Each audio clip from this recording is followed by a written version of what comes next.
Jon Tester and Maritza Giorgio. You're on an adventure, Senator. What are you doing? I'm at the Indianapolis State Fairgrounds, and we're we're gonna do a little tour of the Mecum auction. I hope so. It'll be good. Yeah, you're gonna Yeah, find me a that's new car, right? that's an auto auction. Yeah, I'm gonna no, it's a used car. I'll find you a used car. Yeah, a new used car. Actually, I've got the rig. It's a milk truck that they're gonna sell here, a 1950 Chevy milk truck, but I guarantee you it's going to sell for far more than what you think it might sell for because it's got a 454 motor in it. So it's been reworked a little. It's pretty cool. Whoa. If you get At that, least will the you pictures of deliver? If you I'll get it, will you deliver some deliver milk. Yeah, milk? Okay, good. I count on that. yeah. Um, I'll I'll find somebody who's milking a cow and pick it up and drop it off per- at your house. It'll be good. Perfect. I bet it'll still be cold Yeah. 4 hours later. Um, all right, we have an Well, how do you episode. know I will find a dairy close to Missoula? So it's good. Anyway, Oh let's yeah. talk about what isn't going on. Okay, the What is government it? isn't working. Yeah, just like Some us. people would claim that that's the way it is all the time, but it isn't. It's kind of sad, actually. Yeah, we will talk Right? about that. We are going to have a show today. We're going to have Representative Jason Crow on in a little bit. So we're going to talk to him about the government shutdown, and also some stuff that happened in Quantico, Virginia yesterday because he's a veteran. So we're going to talk with him about that. But yes, the government has been shut down now for 8 hours. Both parties playing the blame game here as they do when the government shuts down. Democrats saw this really as an opportunity to extend Obamacare tax credits and that are set to expire, and pulling back nearly $1 trillion in Medicaid cuts from the big, beautiful bill. So, yeah, they shut down. They couldn't get something going. Yeah. Well, what's kind of interesting about this is that the the subsidies for the health insurance, when they go away today, insurance rates will go up pretty significantly, is what I'm told. There's not a lot of folks out there that can afford that, including Maritza Giorgio or John Tester. I mean, we've felt the impacts of inflation pretty severely, particularly over the last 8, 9 months. Um, but uh, but what doesn't make any sense to me is why wouldn't the Republicans want to do that? They control the House, they control the Senate, they control the presidency. Uh, the the subsidies expired last night at midnight. Um, it's going to be bad. It's going to increase costs for working families and small businesses. It's going to do some bad things. I don't get what the philosophy here is because I think that if they would have extended those, it would have put their Democrats in a box because then it's like, hey man, we met you halfway. But the way it is now, they didn't negotiate at all. They put forth their bill. Washington, D.C. and democracy works on compromise. There was no compromise. It's my way or the highway, and they control the House, the Senate, and the presidency. And I don't get it. Now, that, as you pointed out, they're going to put the blame game out there. They're going to talk about, well, it's their fault, it's their fault, it's their fault. We could have fixed these subsidies in a week or 2 weeks or a month. But why not fix them right now before they run out? And that's I'm not even getting to the point that this isn't a full year funding. This is a continuing resolution which funds it for like 7 weeks, which is you want to talk about kicking a goddamn can down the road. Holy shit, this is the epitome of that. And so Well, I don't get it because even if they'd have kept the government open 7 weeks from now, you still have the uncertainty of a government shutting down. Why not get some certainty, folks? Why not go to work in the Senate and the House and actually do your damn job and get a full year funding bill done? How's that? How's that for a novel thought? okay. Jesus. Do you know the last time that happened? Well, it Where was 12, probably 19, 12 appropriations probably bills 1930. It's the same year of the car that I'm gonna buy for you, okay? So, there it is. What No, I don't know what year it was. Tell me what year it n was. 1996 was the last time that they approved a full budget with the 12 appropriations bills. Yeah, and that's sad. I mean, and l so the 18 years I was here, we didn't do it once? Seems like we did it a couple times. God dang it. Alright, you're the laid off newscaster. You know, you've done some research, so I'm not gonna doubt you, okay? Well, I have done some research, but, so these tax credits expire at the end of the year in December, so Republicans are saying, "Listen, we can fix this, we can come to the negotiating table, but let's not shut the government down," and, so that's their standing, and then the Democrats are saying, "Well, hey, you say we're weak. This is our power. This is about the only power we have right now." What would I you how would you have voted? I'm not there, okay? But if I was there, I would have started this conversation a long time ago, and I would have tried and told them what was on the table months and months ago, right? Like when they passed the last time they kicked the can down the road and hold them to it. I mean, I get this. We can fix it later, but the subsidies run out last night. No, no, end of the Why year. fix it later? End of the No, year. no, no, no. They run out October 1. I know that. Oh, I Yeah. thought it was the end Donald toward Donald Trump thought it was the end of the year. So you and Donald are in the same boat. Hey, Okay. Now, hey. everything that I know and everything that I've read, the end the Oh, subsidies the ended at the end of the fiscal year. fiscal year, Fiscal year, okay, not the calendar year, the fiscal okay. year. That's spelled So Fiscal, fiscal, oh, not good, look, physical, you just won the spelling bee. So, we've been here Thank before, you. uh, about 7 First years one. ago. Do you remember when I came to Washington, DC, and I shadowed you and the other lawmakers from Montana? That was during the last shutdown, it lasted 34 days. Here's what's different, though, this time. The Trump administration is putting up messaging on official government websites like the HUD website, and it says right on the homepage, "The radical left are going to shut down the government and inflict massive pain on the American people." They also sent memos to all the federal employees saying that this is the Democrats' fault. So the government pages, not campaign pages, are putting out political blame game messages on the government websites. Well, first of all, it's totally unethical. Second of all, they control the House, they control the Senate, they control the presidency. So they can blame whoever the hell they want, but they ought to look in the mirror if they want to see who they want to blame. They're running the government. They have decided to shut the government down. They're running all three of the major policy branches of the government. I shouldn't say branches, the House and the Senate are in the same branch, the legislative branch. But the truth is, they run the House, they run the Senate, and they run the executive branch. Okay.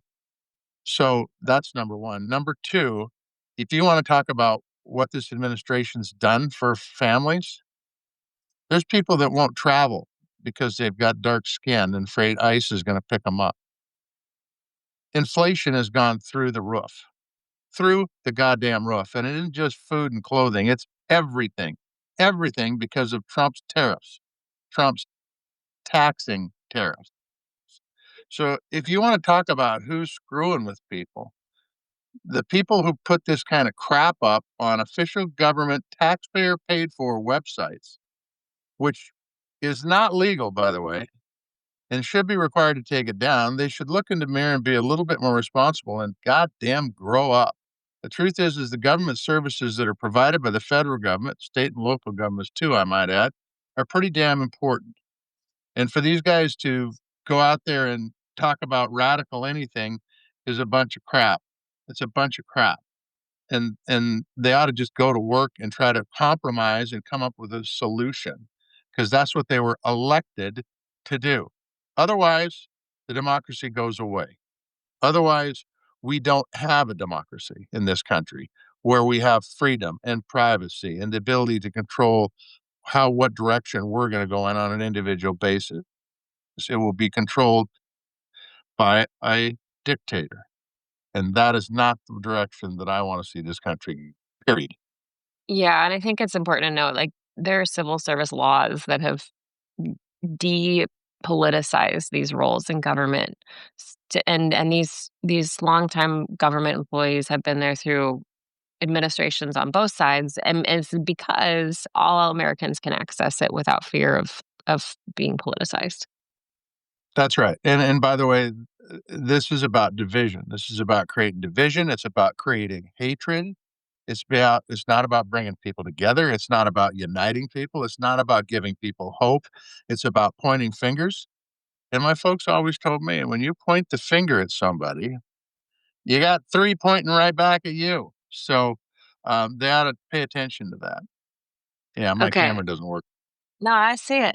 I see it. I see Yeah. it. That's But good. you can't do it with your other hand, as we pointed out. Well, no, see, if I point that finger, it's definitely your fault. So I use my left hand, then I got no problems. Okay. Ellie All says, "You're right. such a Montana dad." Yeah, he is. He's a good Montana dad. Okay, I'm gonna touch on this. We have a lot more to get to, but the president posted multiple deep fake AI videos on his social media platform in response to this shutdown. Racist videos depicting Hakeem Jeffries in a sombrero. He put fake words into Chuck Schumer's mouth. And this comes after the other day, he shared a fake video of himself promising to give every American a free magical med bed. Do you know what a med bed is? Never heard of it. Well, this is a Never heard of it. conspiracy. This is a conspiracy theory. It's popular with the QAnon folks who believe that government elites have these miraculous magic beds that heal all illnesses, including cancer, and that the government's keeping them from people. Talk to Ted Kennedy and John McCain. They'll tell you about a med bed. They both died of brain tumors. There's no med bed. One was a Democrat, one was a Republican. No, I mean it's silly. Number one, it's silly. Number two, I'm sure that somebody in the administration, I hope it's not the president, but I'm sure somebody that thinks that doing these deep fake videos is cute. It's not cute. Government shutdowns aren't cute. Um, Go to work, do your job, represent what the people need in this country. Quit trying to destroy everything that our forefathers did to make this country the greatest country on earth. This is not how you make America great again. Okay, so if we didn't have a government showdown all day yesterday, I think this would be worth an entire episode. And we're going to talk a lot about this with Representative Jason Crow, who's a veteran. But basically, Secretary of Defense Pete Hegseth called all of the U.S. military brass to Quantico yesterday, and he laid out all of these changes, including an end to what he called woke culture, new directives for male standards for physical fitness. He lectured the room on being fat. He said, quote, "It's completely unacceptable to see fat generals and admirals in the halls of the Pentagon," speaking to a room full of admirals and generals. And he said they're going to loosen guardrails on harassment and hazing. No more anonymous complaints allowed. No more walking on eggshells, he said. And he said, if you don't like what I'm saying, do the right thing and resign. Well, they pushed a lot of really, really good folks out of the military already. It's made our military weaker, I might add. Um, I think Hegseth ought to lead by example. He ought to quit drinking and sober up. And look, the people in the executive branch of the White House, they're telling the generals they ought to lose a little weight, which, by the way, ain't a bad thing. I've dropped a few pounds myself, but they ought to talk a look at the commander in chief. Maybe he should drop a few pounds. The fact is what's good for the goose is good for the gander. If you're going to lay down these orders, then it should start at the top, and it should start by the Secretary of Defense sobering up, and it should also go with the president losing a few pounds and getting into shape. All right. The president took the stage after Hegseth, and he didn't receive applause because that's not what the people in this room do, right? They're stone Now they're faced. supposed to be very apolitical. Our military is supposed to be apolitical, intentionally so.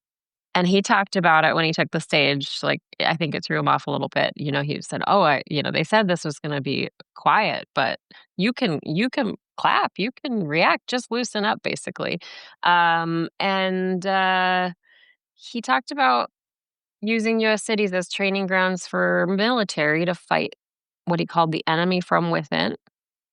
And he said, "If you don't like what I'm saying, you can leave the room, but there goes your rank, there goes your future." He went on to talk about the Gulf of America. He called the 2020 election rigged. He slammed Obama and Biden. He basically played his campaign rally greatest hits. And at one point, he talked about all of this money they found. They didn't know where it came from. He said to check the tariff shelf. So that was it. That's where it came from. And then he went on about how much he loves battleships. I mean, he did a lot more. He talked about stairs at one point. I mean, he talked about a lot of things, but uh, it was a long rambling speech, and The Atlantic put an article out saying the commander in chief is not okay. Yeah, I mean, that pretty much says it, first of all. Second of all, that's what I'd be talking about too if I was the guy that was in the White House overseeing the inflation that's happened, the guy who promised to release the Epstein files and has released Amelia Earhart and everybody else, but not the Epstein stuff. He's the person I'd be talking to. I'd be talking about that kind of stuff too if you weren't talking about the challenges that are out there around the world, where he's got administration, Hegseth included, that give away classified information to our enemies. The list goes on and on and on. So, yeah, of course, we're going to talk about the campaign stuff because, that was a year ago and the campaign's over. But what the hell? We're not going to face the reality that's out there. And that is, how are we going to stop inflation? How are we going to make houses more affordable for people to buy? How are we going to make higher education available to people who out there who don't have the money, but have the brains to be able to do great things for this country? I mean, the list is long and long. How are we going to ensure our food security? How are we going to make sure the farmers across this country don't go broke because of the stupid damn tariffs they've put on? Okay, so let's talk about that campaign crap instead of talking about the real issues that are impacting this country and the working families and small businesses every single day. Well, since you brought up farmers, I'm going to skip a headline and go to this story that slipped a bit under the radar with the government shutdown and the Quantico meeting. Um, the U.S. is getting ready to send $20 billion in aid to Argentina to boost the peso's value. So, Argentinian President Milei was somewhat of an inspiration to Doge. Remember, he had the chainsaw, and that was Elon Musk's thing. He had the chainsaw to slash budgets and programs. So the chainsaw wasn't about cutting trees. It was about some dude in Argentina that had a chainsaw. Really? Well, no, that's like they're slashing the government wasteful spending. That's I what the know, but chains. it didn't come from people who use chainsaws to cut trees. It came from some dude in Argentina. Well, he had a I don't know where it came from, but he'd used a chainsaw and Elon Okay. Musk used a chainsaw. Anyway, Oh, the okay. her All right. the Okay. the Heritage Sorry, I didn't mean to put you on the spot. the Heritage Sorry. Foundation wrote. I just thought it was pretty ironic. I got the cut and slash stuff, but I thought it came from people who use chainsaws to actually cut trees down. I'm But gonna have to look that. I'm wrong. I stand I will corrected. look this Keep up. going. I Keep will look going. this up along with when the Obamacare subsidies But run out. I'm gonna the look that important up part too. is they decide to give 20, is this 20,000,000, 20,000,000,000, 20 20 how much? Okay. $20 billion in aid to Argentina. Now, the Heritage Foundation wrote about Milei in March, because he's cut government spending, relaxed government regulations. They kind of asked, "Is this what Doge can do? Can they be as successful?" But here's where your ears will perk up, Farmer John.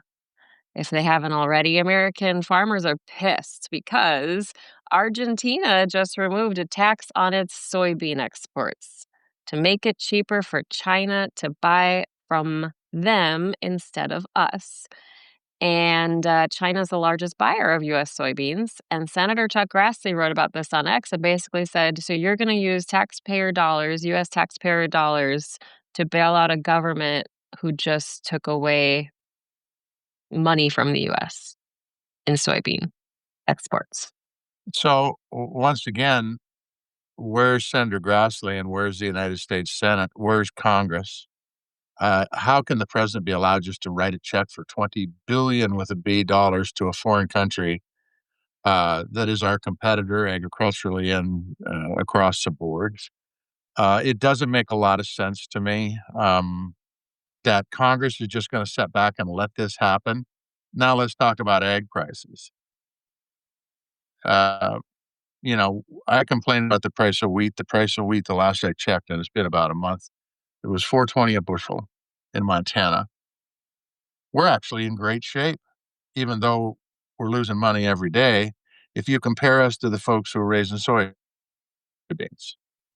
I'm actually in soybean country right now, and these guys have got a great crop and they can't sell it.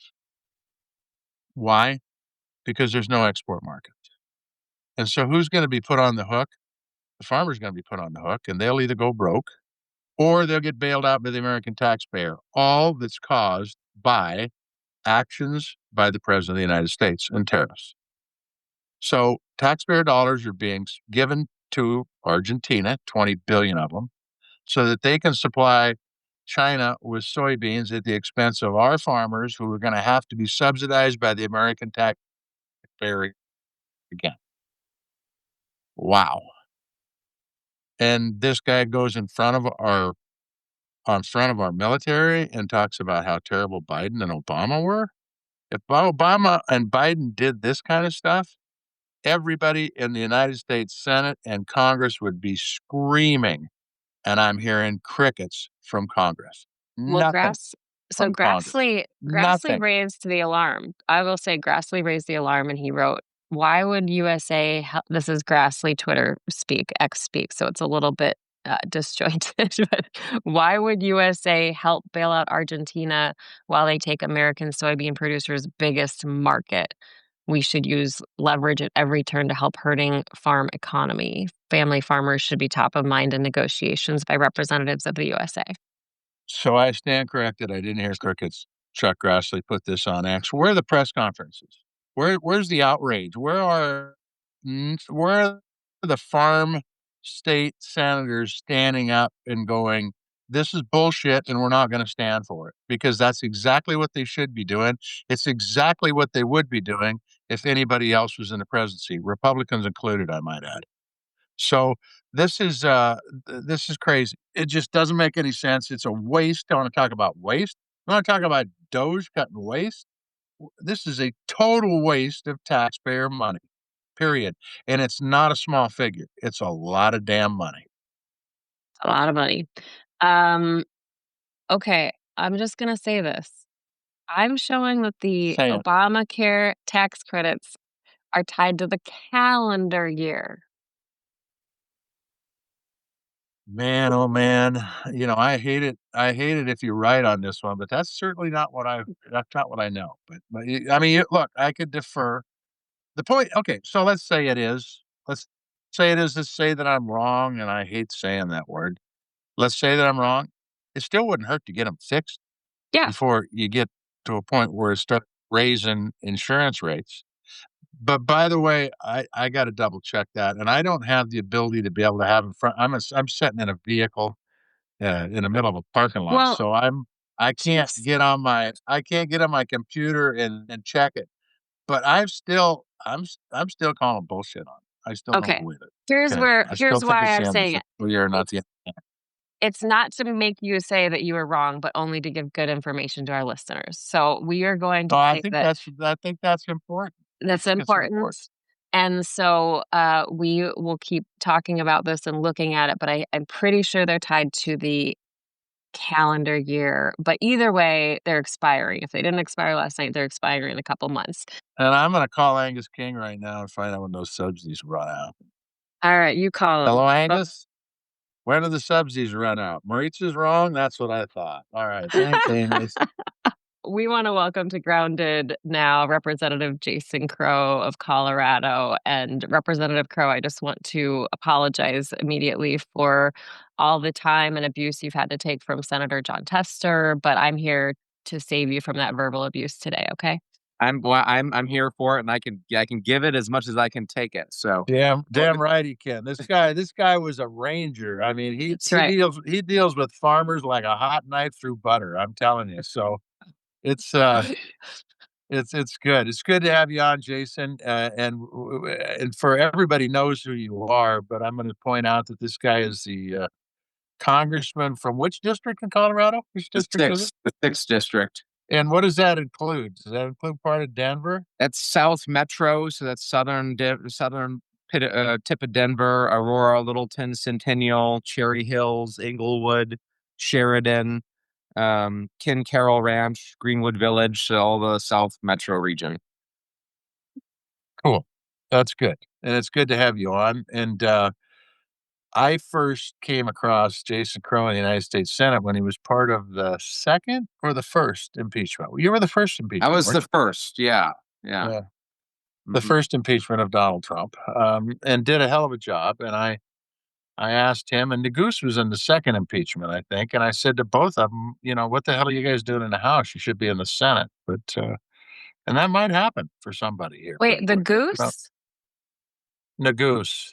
You Oh. ever Nagoose? I thought Nagoose is I thought you said the goose, like a code well, name. Okay. the Just goose is forget. I loose. haven't had coffee. Leave me alone. In Congress, we give each other code names like fighter pilots. Right. Yeah. That's what I thought. Hangman and I've still asked Maverick. Tester to call me Iceman, but he just won't do it. I don't understand why. He's got ice in his veins. What can I say? He doesn't, you know what? I'm gonna guess he doesn't even know what that means, Jason, because he doesn't I watch don't. movies. He have doesn't. I no bet he's never seen Top Gun. He's Top never Gun. seen Top Gun. I have not seen it. Oh, I have Oh no my idea what the God. hell you're talking about. But it sounds good. I do know that when you used to have a basketball player at the free throw line and they used to be able to just hit nothing but the bottom of the net, they'd say he has ice in his veins, when the score is tied. Yeah. So that's what I associate Iceman with. Okay. So, It's yeah, the same spirit, but with same fighter script. pilot. Okay, all good. so Jason, let's talk about the shutdown. We've been shut down now for, I mean, we're well into 8 hours as we're recording this, and Senator Tester had some words, I think, for both parties, saying that they should have been negotiating this a long time ago, and not leading up to the last, final 11th hour. But I'm wondering kind of what's your take on this? What's your message to your constituents? And we're already seeing the government put out political statements on government websites like HUD blaming the Democrats. So like Yeah. no matter who people blame automatically, there is a pressure campaign within the government to blame Democrats. So how does your party then deal with that messaging Yeah. as this goes on? Well, everyone's like, what's the messaging? What's the talking points? What are we like? Put all that aside. This is a healthcare shutdown, right? The president and the Republicans in Congress are trying to yank healthcare from millions and millions of Americans and then vastly increase the premiums for almost everybody else. In Colorado, we're looking at premium increases from 30% to 50%, which a lot of people just can't afford. And we're not going to let them do it. Right. And then you put on top of that, we're not going to vote for that. We don't have an obligation to vote for things that are going to kill our constituents and yank healthcare from them and do horrible things. That's just not what we are going to do. That's not what I'm going to do. And then you put on top of it the lawlessness of this administration. Right. They are ignoring the budgets and the appropriations that Congress has done. They are using the DOJ to target members of Congress and their political opponents. They're doing political purges of the Pentagon and our military ranks. They are sending federal agents to abuse my constituents, my immigrant and refugee communities, and my families. They are, I mean, I could go on for the rest of this podcast, the lawlessness and the abuse of that. And if they think I'm going to fund that, they are out of their goddamn minds, right? Because we don't have an obligation nor would I ever fund that. These are not normal times, and I'm not going to act like they're normal times. Right now, if they want to actually follow the law, and if they want to negotiate, I'm here for that. In fact, I'm more than here for that. That is the only way forward. Right? I've been in Congress for 7 years, and every single one of those years, there have been a bipartisan negotiated budget. Right? And they don't want to do it this time. So I hope they do, because that is the only path forward. But they have to actually agree to follow the law and make the changes to healthcare that we require. So let's talk about negotiations for a second, Jason. I've talked to several people in the Senate that said that whether it's a big, beautiful bill or whether it's this CR, there has been no offer for negotiations from the Republican side. It's been my way or the highway from the beginning. Is that accurate? Yeah, that's my understanding. I mean, I'm not in the rooms, but the president refused to meet. Took a meeting, then refused the meeting, and then took the meeting again, and then spent most of that meeting making jokes about running for president in 2028.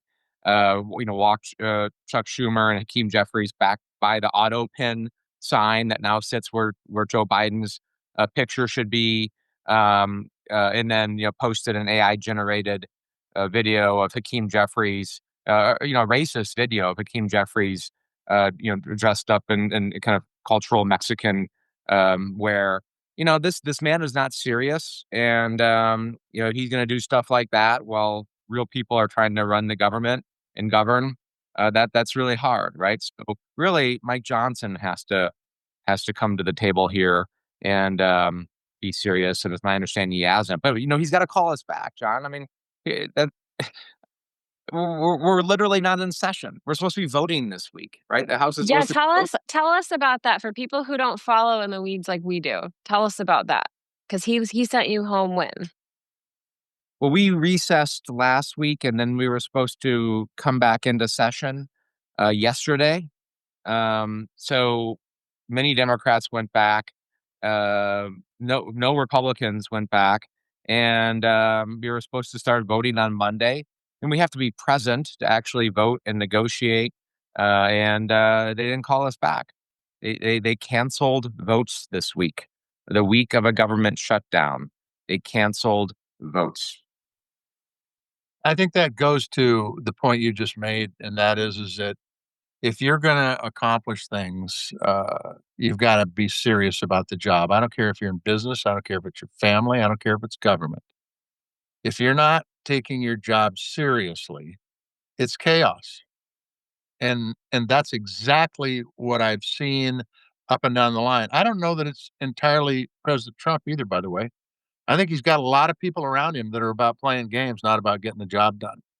And I think this shutdown is a prime example of a bunch of immature people. I don't care if they're 75, 80 years old or 60 years old or 50 or 40, they're immature.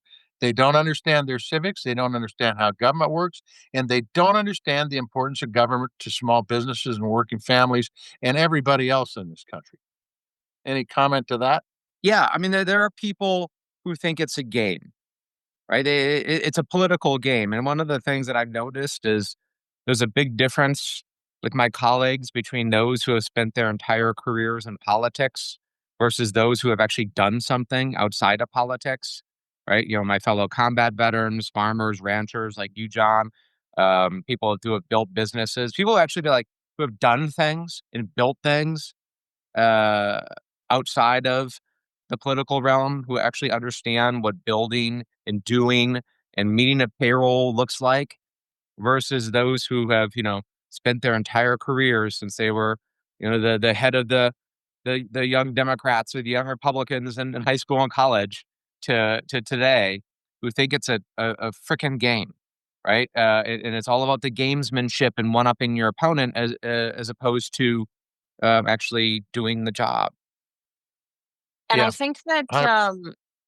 I saw something that AOC said yesterday, Representative Alexandria Ocasio-Cortez, and she really spelled it out in a way that I think was effective because, again, we have to try to remember people who are following this along who have two jobs, who are single parents, who are just trying to get through life. They don't always know or pay attention to what the Obamacare tax credits expiring even means to them. And she laid it out really simply is that if those expire, it means you might not be able to afford your kid's doctor's appointment or your insulin or your other medications, just basic health care. And that it's not just for people who might be on those programs, but that the cost increases will be felt by all of us who have health insurance. So, I mean, is there any kind of organized effort for Democrats to get ahead of that messaging and kind of lay it out simply for people what this means if this isn't negotiated? Well, I mean, we're talking about that more than anything else, and we're trying to flood the zone. Steve Bannon talks about flooding the zone. Well, I'm flooding the zone too. I'm talking to anybody and everybody who I can. Talk radio, Fox News, podcasts, cable news. Algorithms on. I'm trying to beat the algorithms on social media by flooding Good the zone, luck. like, which is hard to do in this environment. But talking to everybody, because that's exactly the point. Um, I oftentimes will run across some folks who will be like, "Hey, the Medicaid cuts, don't sound great," but this is what they're saying. But I'm on the premium Cadillac plan through my employer, so why does this matter to me? And I say, well, this matters to you because many of these healthcare systems, almost every healthcare system, hospital, medical clinic, doctor in this country has certain percentages of their patients that take Medicare and Medicaid, and the margins are very thin in healthcare and for medical groups. So we've just taken massive amounts of Medicaid and Medicare out of the system, which means these hospitals are going under. I've had the Colorado Hospitals Association, and these aren't liberal folks. These are CEOs of hospitals, right? And what they've told me is there are 10 hospitals in Colorado that are at severe risk of closure now. One of which might close by the end of the year, right? Because they just can't afford it. The entire system has been blowing up, and that's going to impact everybody. I think the point you just made is really, really an important point. In that when you cut the Medicaid, it makes for much more charity healthcare involved. And how do they make that up? Everybody else has to pay for it. Now, Hmm. so what are the options? The options are, and maybe there's people in the White House that think this is a good option, is just let people be sick and die. Let them so they can't go to work because they're too sick. When the truth is that that isn't the American way. That's what they do in China and Russia. That's not what we do in this country. Okay? We take care of our neighbors. And so it's important that people hear that message and say, I got mine, so the hell with everybody else. This isn't going to affect me. No, it affects everybody. The only people it don't affect is the people that don't have insurance and don't get sick. Yeah. And otherwise, you get impacted. Period. And I don't know anybody that doesn't get sick. That's a fact. Yeah. So, And Jason, can I say what's one next? more Yeah, point go on ahead. that? On the charity healthcare front? Well, totally right, John. But in addition to that, we already don't have enough doctors and nurses and healthcare practitioners in this country. Like it is a pain in the ass to get a doctor's appointment, right? Right. Have enough. So and many of these folks are just getting by now. So if their margins are disappearing, they're leaving. They are leaving the profession. So you think it's hard to get an appointment or get access now? Just wait. When 10%, 15%, 20% of healthcare providers can no longer make it and shut their doors. Right. And then on top And go ahead, keep going. Yeah, On and then on top of top that, of what? it, the charity thing, this is yes, there are people who there's charity healthcare, but 90 plus percent of these folks are working, right? They're working in our community. And if they're sick, they can't work. They can't contribute to our economy. They can't help things actually operate. And then over 60% of these folks are actually in nursing homes, right? So there are elderly in nursing homes that take Medicare and Medicaid too. Go ahead. All right. What do you need Well, to go? I'm gonna have to go, but No. just you so I'm not here to protect you from Maritza because she's a vicious reporter, and you're gonna find that out later Wait, today. hold on though. But Wait, I Jason. just wanna say this, Jason Crow. You're out there flooding the zone. Everybody in the US House and everybody in the Senate, they ought to be flooding the zone. Sitting on your hands, being afraid of what you're gonna say is this ain't the time for it. Get out there, tell the story, talk about what the hell's going on in Congress because we're seeing stuff happen in Congress right now that has never happened in the history of this country. And so go out and tell the story. Thanks for being Wait, on, before buddy. I you gotta go, go. wait, John, Yes, wait. yes. Jason, can you settle a bet for us? When do the Obamacare tax credits expire? Is it fiscal year or calendar year? This fiscal year, so the people So will last night? yeah, So people last night they the Coloradans are gonna be getting, letters starting this week probably. They're supposed to go out October 1st, talking about the premium Yeah. increases. So Just to let you know, I drink cheap whiskey. It's called Crown Royal. You can send me a bottle anytime, Maritza. Thanks, Jason. I owe you a bottle. Take care. See you Our guys. national treasure, John Tester. Thank you. I love you and I miss you. We're gonna continue this. I won't keep you for long, Jason, but I have to ask you about what happened in Quantico yesterday. I mean, you're a former Army Ranger. Did you watch Yeah. that the speeches from Secretary of Defense Pete Hegseth and the president? Yeah, I did. It was a damn disgrace. What a disgrace. Just imagine, you're a lifetime soldier or sailor or pilot. You've been serving this country for 40 years. You took your oath of office when you were 18. You've been on, 12 combat deployments. You've seen friends give their life for this country at war. You move every 2 years, with your family and your kids. You work 80, 90, 100-hour weeks to conduct combat missions and operations. You've dedicated your life to living a tough life, a disciplined life in the service of this country. And you've been yanked back from your command post somewhere in the world to sit in a conference room and listen to a 5-time draft dodger and a former Fox News commentator lecture you about grooming standards and proper way to shave and not being fat, and how we're not going to be woke anymore. What a damn disgrace, right? Like the discipline of those generals and admirals was certainly incredible, but what a terrible travesty to force them to sit through that, those lectures and the political lectures, right? Donald Trump just rambling about politics and how great he is and the war movies that he likes and how he wants battleships to come back because they look cool. I mean, this is just insane. So, I mean, do you like, I don't want you to say any names, but have you heard from anybody who may have been in that room? Like, are people talking about that? Because because they are stone faced for a reason. That's how they are. They are not supposed to get political. And I know the president kind of mentioned like you can loosen up and you can clap and do what you want. But we didn't see a big response from them other than some small bursts of laughter periodically, but, do you hear anything about what the perception was in that room?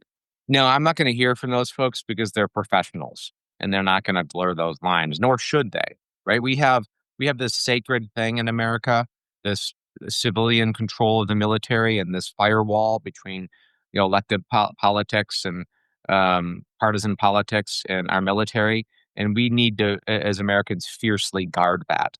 Right? Because I've been to places, I've served in places overseas where you don't have that, and let me tell you, it's not pretty, right? It's not where we want to go and what we want, right? We have a very special and unique system, and we need to guard that, um, with all of our might. But it's under assault, right? And I'm less concerned for those generals and those admirals because they know this. They've grown up through this system over decades. I'm more concerned with the message that's being sent to those junior troops. Those young men and women who are just entering the service now who um, haven't known anything else other than the Trump years and haven't known a system that functions the way that it should, and whose minds and leadership philosophies are being shaped right now. I'm worried about the message that is being sent in the environment that they are growing up in, right? And that's why it's really important that we have leaders who send that counter message and say, you know what, it's not okay to have Donald Trump parading around in front of a flag, talking shit about his political opponents to a bunch of people in uniform. That's not okay in any way, right? One And of the things that Donald Trump talked about, President Trump talked about was, using US cities for military training operations, basically. He talked about going into Portland, that Portland looks like a war zone to a room full of people who've been in actual war zones. yep. And then Pete Hegseth talked about how if you don't like this new strategy, basically get out, resign, get out of the way. Um, what is your level of concern being, representing parts of Denver where the president has taken aim and made false claims about gang activity taking over the city, Mm. but also to hear them kind of set the stage like this about, using the military and these US cities as training grounds. I mean, what is your level of concern and what kind of goes off in your head when you hear that? Yeah, it's just, antithetical to everything I know about military service. First of all, sending in federal troops and National Guard troops from other states into cities, um, I believe is unlawful in the way in which he's doing it. Not that Donald Trump cares about that, but I care about that. Um, Secondly, you are taking these troops away from their training, from their families, from their posts, when they should be worrying about Russia and China and terrorism abroad and all these other really important missions because the threats are extreme. I sit on the Armed Services Committee, I sit in the Intelligence Committee. I see all of this. I see everything that's going on around the world, and the unbelievable threats that Americans are facing, and to basically use them to intimidate. This is what he's trying to do, right? He's trying to intimidate and show force, right? And he's trying to normalize the sending of troops wherever and whenever he wants to. And I know that because of the DC thing, right? He took National Guard troops from 6 different states and sent them into DC because he said that it was the most dangerous city in the world, which it's not. It's just not. Uh, and uh, and by the way, in those 6 states where he took those National Guard troops, there are 42 cities with higher crime rates in those states than the District of Columbia, right? So we know this is not about law and order and policing. So that's one. And two, I guess, 2 points. Third point is it actually doesn't work, right? Because these troops are not trained on law enforcement, right? It's actually disparaging to law enforcement to say you can just grab some private from, the Ohio National Guard and send them across the country to some city that they've never been in, and they can act like police and act like law enforcement. Being a police officer is a skill, right? You go to police academies, you get trained to do it. It takes years to develop that skill. And not only is it a skill, but it takes experience, right? And you actually have to learn the community. You learn the neighborhood. You learn the people. You learn the community leaders so that you build trust, and they can they give you information. They help you solve crimes. They tell you what's going on that seems off, right? There's years of trust and experience that goes into the skill set of being a law enforcement officer. And soldiers don't get that training, and they don't have that experience. So you're going to take some National Guardsmen who might be an artillery a specialist, or might be a radar specialist, or an air defense specialist, or an aircraft mechanic, and you're gonna put them in a truck. You're gonna take them across the country. You're gonna plop them down in some neighborhood they've never been in. They don't know anybody, and they're gonna stand on a street corner and do law enforcement. That's nuts, right? And that's why what you see in DC is they're picking up trash. They're cleaning weeds out of flower beds, right? Because they don't know how to police and they can't police. So all of this is about Donald Trump's vanity and wanting to show force. And once again, he doesn't understand the nature of service and doesn't respect what our men and women in uniform are asked to do and should be doing. Okay, well, I want to. Yeah, but No, I appreciate it. That's the beauty of podcasts. We can go long.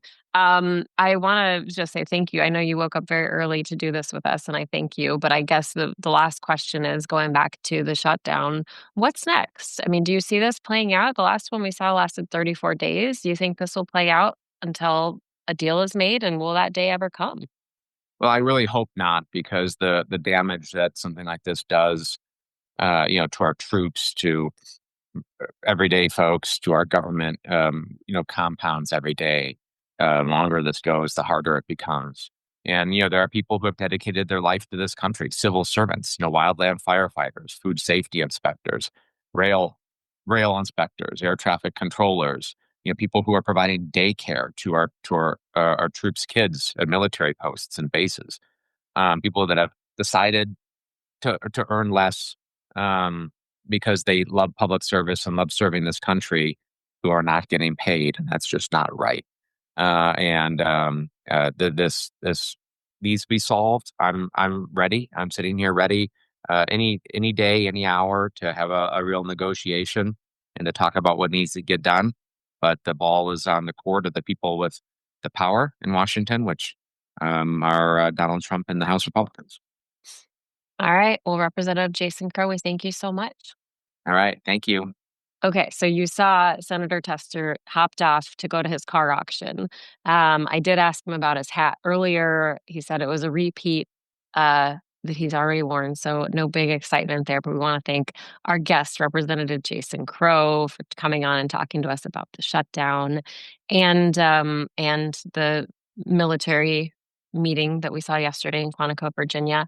And we want to thank all of you, our listeners and our viewers who join us in this community, in this space every single week. We couldn't do it without you, of course. We want to thank Pearl Jam for letting us use their music. And we'll see you soon. You can find us on Substack, Blue Sky, Instagram, and YouTube. We'll chat soon.